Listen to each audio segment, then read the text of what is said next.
அப்போதுதான் ஒரு விஷயம் ஞாபகம் வந்தது பெனசீர். நீ அபு மாலிகுக்கு எழுதிய மடலை மஃப்சுக் கானிடமிருந்து திரும்ப பெறவில்லையே. அந்த மடல் ஒருவேளை ஷஹின்ஷாவிற்கு கிடைத்து விட்டால்? ஒருவேளை ஷஹின்ஷாவின் கையில் அந்த மடல் கிடைத்திருந்தால் நாம் இங்கே நிம்மதியாக இருந்திருக்க முடியாது. எப்போதோ கைது செய்திருப்பார்கள். அதோடு அனைவருக்கும் புரியும்படி அந்த மடல் ஒன்றும் எழுதப்படவில்லை.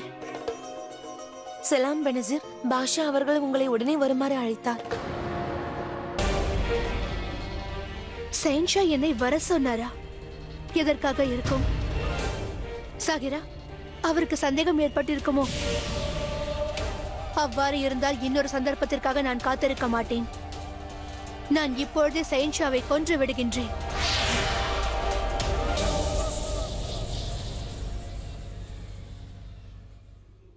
ஆதாப் ஷஹின்ஷா, தாங்கள் இங்கே என்னை வர சொன்னீர்களா? உங்களுக்கு பல திறமைகள் இருக்கிறது. அதை தெரியப்படுத்தும் வாய்ப்பை நீங்கள் எனக்கு வழங்கவே இல்லை. சரி, இப்போது வாய்ப்பளிக்கிறேன்.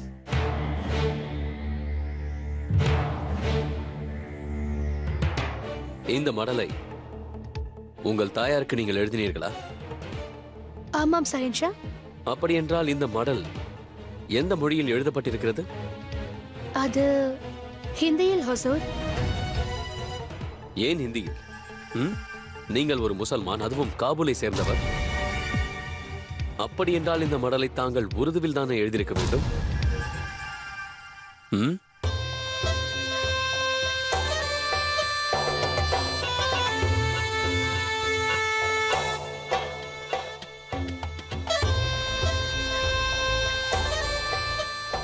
யா குதா, என்னை கொன்றுவிட நினைக்கிறீர்களா? ஏன் அவ்வாறு கூறுகின்றீர்கள்? யாராவது உங்கள் அழகை பார்த்தால் மதிமயங்கி இறந்து விடுவார்கள் அல்லவா? சரி, போகட்டும். இந்த மடலை எதற்காக தாங்கள் மாற்று மொழியில் எழுதினீர்கள் என்று கூறுங்கள். தங்களுக்கு என் மீது சந்தேகமா ஷஹின்ஷா? இல்லை, நீங்கள் எங்கிருந்து வந்தீர்களோ அந்த இடம்தான் சந்தேகத்தை தூண்டுகிறது. அது மட்டுமல்ல, நீங்கள் இந்த மொழியில் எழுதியதுதான் என் சந்தேகத்தை இன்னும் அதிகமாக்குகிறது. என்ன கூறுவது ஷஹின்ஷா? உண்மையில் என் தாய் ஒரு முசல்மான் அல்ல, இந்துஸ்தானை சார்ந்தவர். ஆகையால் தான் இம்மொழியில் எழுதினேன். திருமணத்திற்கு பிறகு கல்மா படித்து அவர் இஸ்லாமியத்தை ஏற்றுக்கொண்டார்.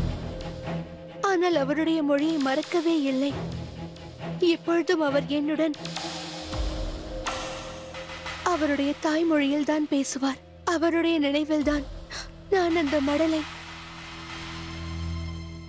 அவருடைய தாய்மொழியில் எழுதி அனுப்பினேன். பெற்ற தாயுடைய ஞாபகம் வருவது குற்றம் என்றால் நான் அதற்கு தண்டனை அனுபவிக்க தயாராக இருக்கிறேன் ஷஹின்ஷா. அது ஒன்றும் தவறில்லை. எதை தெரிந்து கொள்ள நினைத்தேனோ அதை தெரிந்து கொண்டேன். எனக்கு உங்கள் மீது முழு நம்பிக்கை இருக்கிறது. உங்கள் தாயை போலவே நிறைய பேர் தங்கள் தாய்மொழியை மறக்க முடியாமல் இருக்கிறார்கள். ஜோதா பேகத்தை எடுத்துக்கொள்ளுங்கள். நிக்காவிற்கு பின்னும் இஸ்லாம் மதத்திற்கு அவர் மாறவே இல்லை. பரவாயில்லை.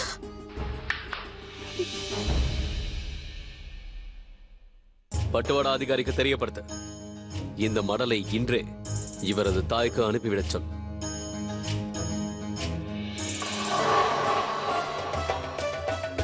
நீங்கள் செல்லலாம்.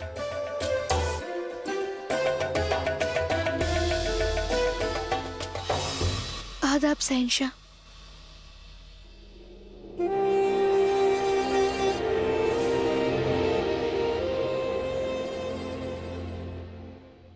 ஷிவானி, இப்போதெல்லாம் நீ மிகவும் அடம் பிடிக்கிறாய்.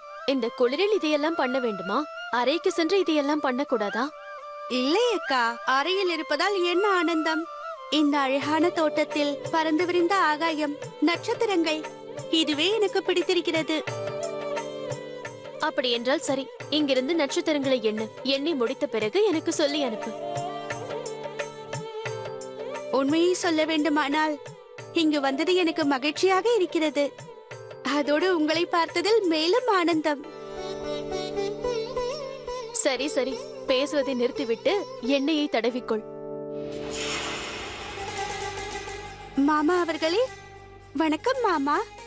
ஆதாப் ஷிவானி. என்னுடைய இடத்தையே தாங்கள் எடுத்துக்கொண்டீர்களா? அது எவ்வாறு? எவ்வாறென்றால் தினமும் இந்த நேரத்தில் உங்கள் அக்கா எனக்கு மாலிஷ் செய்து விடுவார்கள். ஐயோ கடவுளே, நான் தவறிழைத்து விட்டேன். வாருங்கள், நீங்களே வந்து இங்கு அமர்ந்து கொள்ளுங்கள்.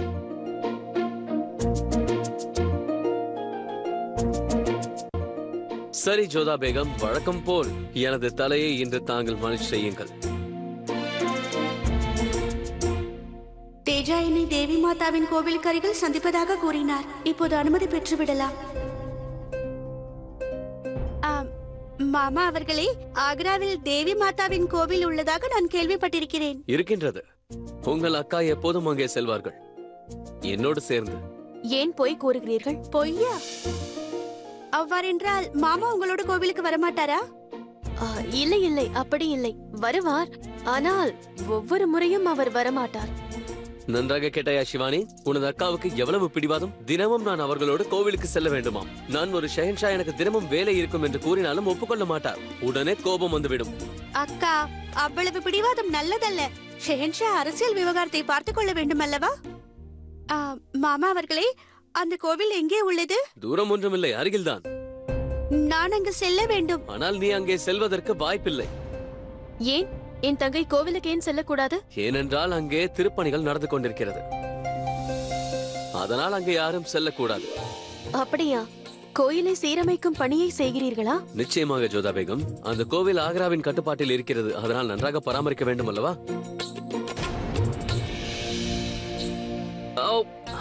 பொறுமையாக ஜோதா பேகம், என் முடியை இழுக்காதீர்கள். உங்கள் முடியை நான் எங்கே இழுத்தேன்? அக்கா, மாமா உன்னை கேலி செய்கிறார். இது புரியவில்லையா? மாமா, மற்றவர்கள் செல்வதற்கு அனுமதி இல்லாமல் இருக்கலாம், ஆனால் எனக்கு செல்வதற்கு தாங்கள் அனுமதி தாருங்கள். இல்லை சிவானி, திருப்பணிகள் நடந்து கொண்டிருப்பதால் காவலாளிகள் அங்கே பணியில் இருக்கிறார்கள். அதனால் யாரும் அங்கே செல்லக்கூடாது. தாயே ஜெகதாம்பா, தேஜு அந்த கோவிலுக்கு தான் வருவதாக என்னிடம் கூறினார். அவரிடம் எவ்வாறு தெரிவிப்பது? இன்று நீங்கள் என் மீது மிகவும் கோபமாக இருக்கிறீர்கள் போல் தெரிகிறது. சற்று நிதானமாக. உங்களை விட பெனசிர் மிகவும் அருமையாக மாலிஷ் செய்வாள். இந்த பெனசிர் யார்? அவள் என்னுடைய காஸ்கனிஸ். உங்கள் மொழியில் என்ன கூறுவீர்கள்? தாசி. சிவானி, அவளுடைய கைகளில் மந்திரம் இருக்கிறது.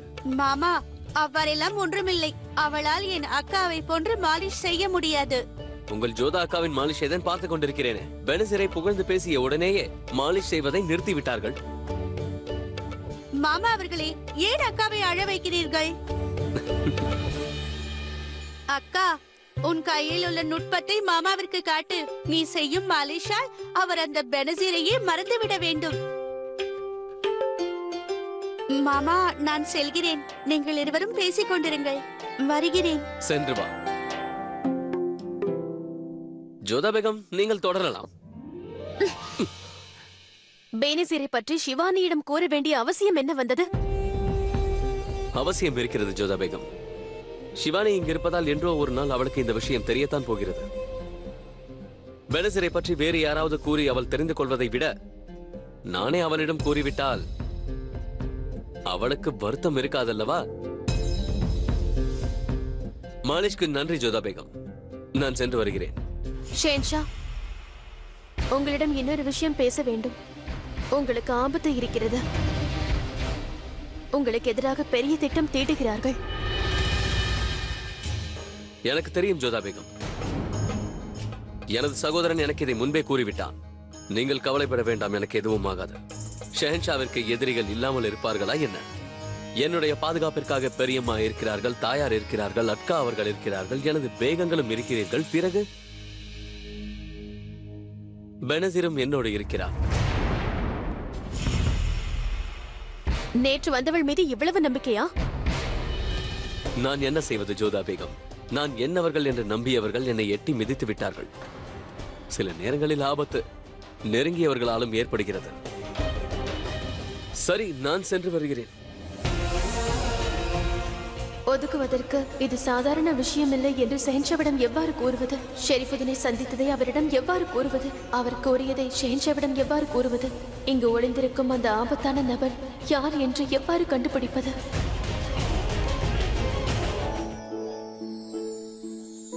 மோதி, இந்த காயம்பட்ட புறாவுக்கு மருந்து தடவி விட்டேன். இதை எடுத்து செல்.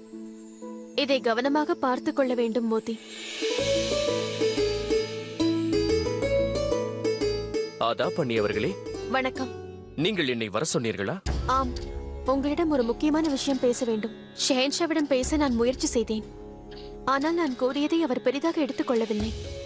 அப்படி என்ன விஷயம் அண்ணியவர்களே? ஷெரீஃபுதீன் அவர்கள் எனக்கு ஒரு மடல் அனுப்பினார். அவர் என்னை சிறைச்சாலைக்கு வர சொன்னார். நான் சென்ற போது அவர் என்னிடம் ஷெஹன்ஷாவின் உயிர் ஆபத்தில் இருக்கிறது என்றார். ஷரீஃபுதீனுக்கு இந்த விஷயம் எவ்வாறு தெரிந்திருக்கும்? ஆனால் இதில் உண்மை இருக்கிறது. நேற்று பெனசீரின் மடலை ஷெஹன்ஷாவிடம் கொண்டு சென்றேன். அது வித்தியாசமான மடலாக உள்ளது. நான் என்ன செய்வேன் தாயே? மனம் சொல்வதை கேட்க மறுக்கிறது. ஏன் என்னை பார்க்க மறுக்கிறீர்கள்? மனதில் தாங்கள் இருக்கையில் ஏன் எனக்கு இந்த கவலை? ஏன் என்னை விட்டு விலகி சென்றீர்கள்? இருக்கும் ஊரை விட்டு ஏன் சென்றீர்கள்? போகும் பாதை தெரியாமல் தவிக்கும் பேதை இங்கே. என்ன அர்த்தமற்றதாக இருக்கிறது? எனக்கும் விளங்கவில்லை. ஆனால் ஒன்று மட்டும் விளங்குகிறது. இதற்கு பின்னால் நிச்சயம் ஒருவன் இருக்கிறான். அந்த அபுமாலி என்ன திட்டம் தீட்டியுள்ளான்? அதைத்தான் நாம் கண்டுபிடிக்க வேண்டும்.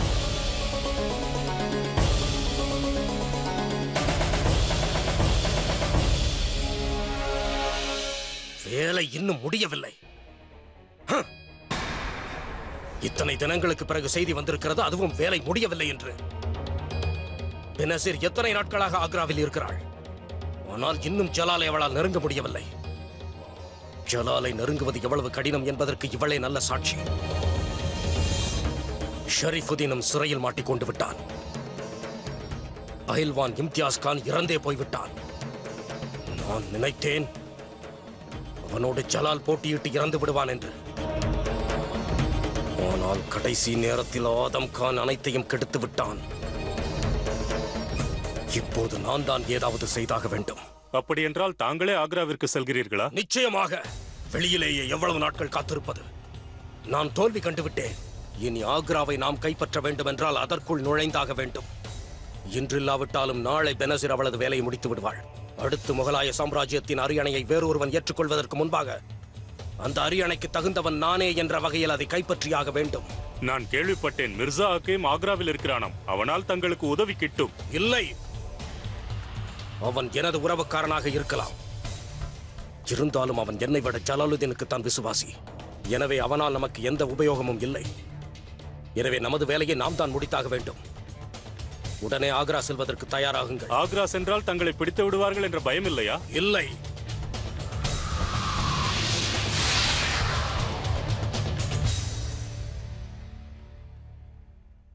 யா அல்லாஹ், நீ இங்க இருக்கின்றாயா? அதுவும் தனியாக? எப்போதிலிருந்து? ஜாவிதா, நீங்களா? வணக்கம். ஆதாப், நீ எங்களுடைய விருந்தாளி. ஆனால் உன்னுடன் யாரும் இல்லை. இது வருத்தப்பட வேண்டிய விஷயம். சொல்ல போனால் தவறு என்னுடையதுதான். எனக்கு நன்றாக நினைவிருக்கின்றது, நான் ஆமீருக்கு வந்த பொழுது என்னை அனைவரும் எவ்வளவு நன்றாக பார்த்து கொண்டீர்கள். ஆனால் என்னை பார், நான் உன்னை சரியாக கவனிக்கவே இல்லை. என்னை மன்னித்து விடு. ஜாவிதா அக்கா, நீங்கள் எவ்வளவு அன்பானவர்கள். உங்களை யாராவது தவறாக நினைப்பார்களா? ஆதாப், வணக்கம்.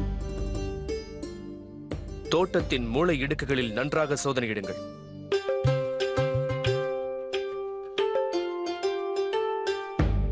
காவலனை பாம்பு தீண்டியது போல் மீண்டும் ஒரு சம்பவம் இங்கு நடக்கக்கூடாது. நிச்சயம் ஹுசூர். இங்கு அனைத்து இடங்களும் சோதிக்கப்பட்டு வருகிறது.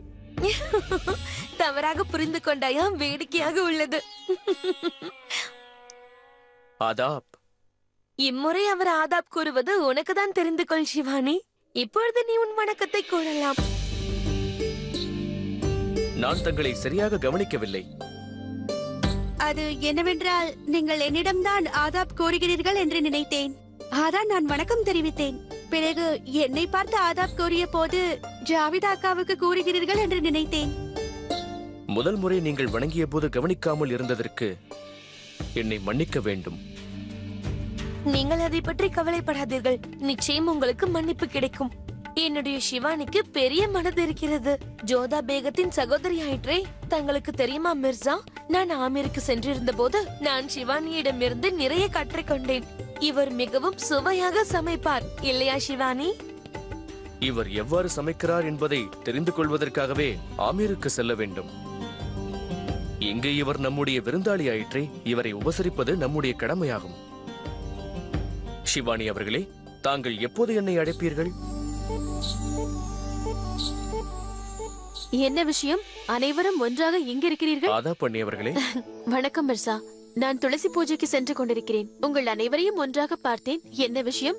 அனைவரும் இங்க இருக்கிறீர்கள். ஏதேனும் விசேஷமா? அதாவது சிவானி இங்கு தனியாக நிற்பதை பார்த்தேன். அதனால் தான் நான் வந்து பேசிக் கொண்டிருக்கிறேன். நீங்கள் எனக்கு இப்பொழுது அனுமதி தந்தால் சிவானியை தோட்டத்தை சுற்றி பார்ப்பதற்கு அழைத்து செல்லட்டுமா?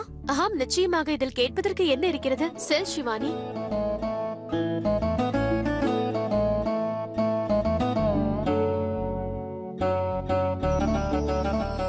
கொழுந்தனாரே, தாங்கள் எங்கு செல்கிறீர்கள்? ஜாவிதா பேகம் சிவானிக்கு தோட்டத்தை சுற்றி காண்பிப்பார். தாங்கள் என்ன கூறுகிறீர்கள்? ஆம், நீங்கள் ஏன் சிவானி பின்பு செல்கிறீர்கள்? இது என்ன விளையாட்டு அண்ணி அவர்களே? அவர் தங்களுடைய தங்கை. ஆம், நானும் அதைதான் கூறுகிறேன். நீங்கள் ஷெஹன்ஷாவின் சகோதரர், சிவானி என்னுடைய சகோதரி. தாங்கள் கூறுவது விளங்கவில்லையே. ஆனால் எனக்கு புரிந்து விட்டது. நான் உங்கள் கண்களை படித்து விட்டேன். கூறுங்கள், நீங்கள் ஏன் சிவானியை ஓரக்கண்ணால் பார்த்து கொண்டிருந்தீர்கள்? என்ன விஷயம்? கூறுங்கள். அது தங்களுடைய தங்கை மிகவும் அழகாக இருக்கிறார். அப்படியா? அப்படி என்றால் அவள் அழகில் நீங்கள் விழுந்து விட்டீர்கள். ஆனால் அண்ணன் இன்னும் தங்கள் அழகில் விழவில்லை போலிருக்கிறதே அண்ணி.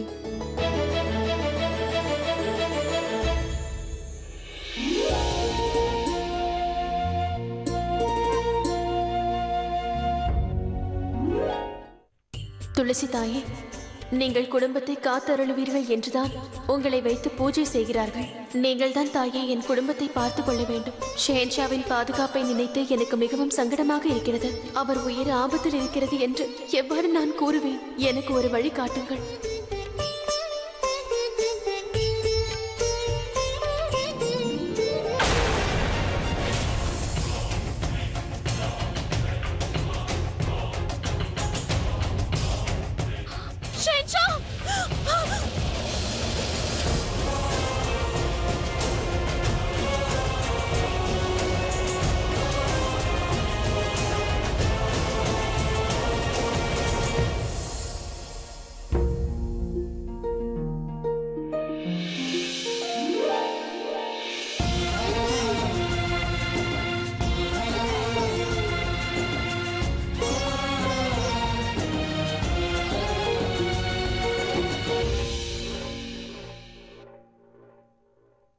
என்ன விஷயம் அக்கா?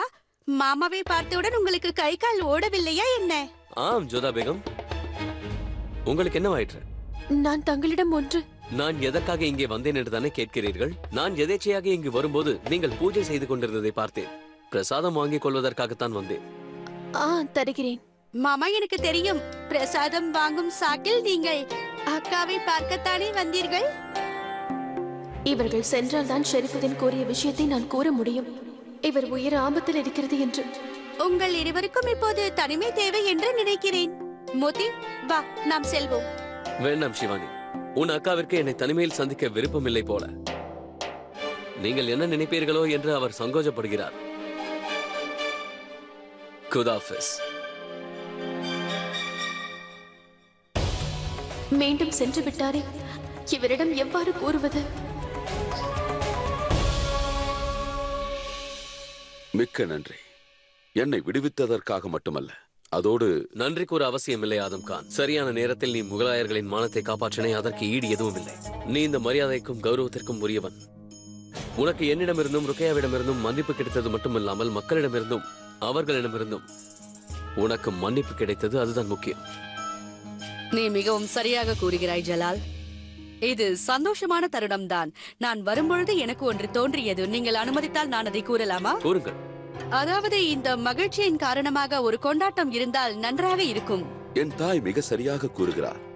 அதோடு பெனசிரும் தன் திறமையை காட்ட அருமையான வாய்ப்பு.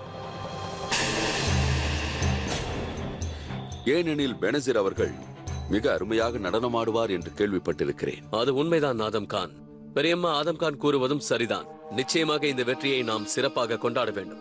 அதோடு மிர்சாவும் இங்க இருக்கிறான், அவனும் இதை ரசிப்பான். ஆகட்டும். என்னவாயிற்று பெரியம்மா? தாங்கள் மகிழ்ச்சியாக இல்லை?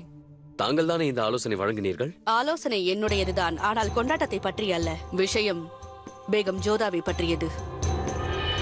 ஜலால், உனக்கு தெரியும் பேகம், ஜோதா சற்று கோபமாக இருக்கிறார். ஏனென்று நீ நன்றாகவே அறிவாய். இது போன்ற சமயத்தில் நீங்கள் கூறுவது சரிதான் பெரியம்மா. ஆனால் ஜோதா பேகத்திற்காக மற்றவர்களின் மகிழ்ச்சியை நாம் தியாகம் செய்ய முடியாது. இந்த கொண்டாட்டம் நிச்சயமாக நடக்கும். பெனசீரின் கலை நிகழ்ச்சியும் இருக்கும்.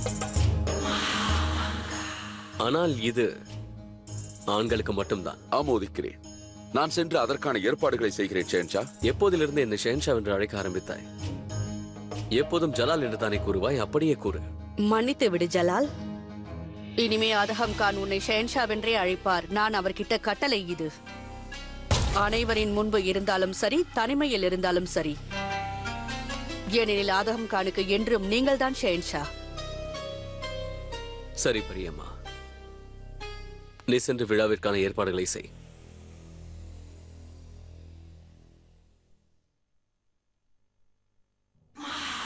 வேடிக்கை இருக்கிறது. பெனசீர் உனக்காக மட்டுமே நடனமாடப் போகிறாள் ஜலால். நீ அதிகமாக மது அருந்தி சுயநினைவை இழக்க வேண்டும். அதை ஆதகம் பார்த்துக் கொள்வான். அப்பொழுதுதான் பெனசீர் உன் அருகில் வருவாள், மிக அருகில். பிறகு ஜோதாவிற்கு இந்த விஷயம் தெரிய வந்தவுடன் அவளுக்கு உடல் முழுவதும் பற்றி எரியும்.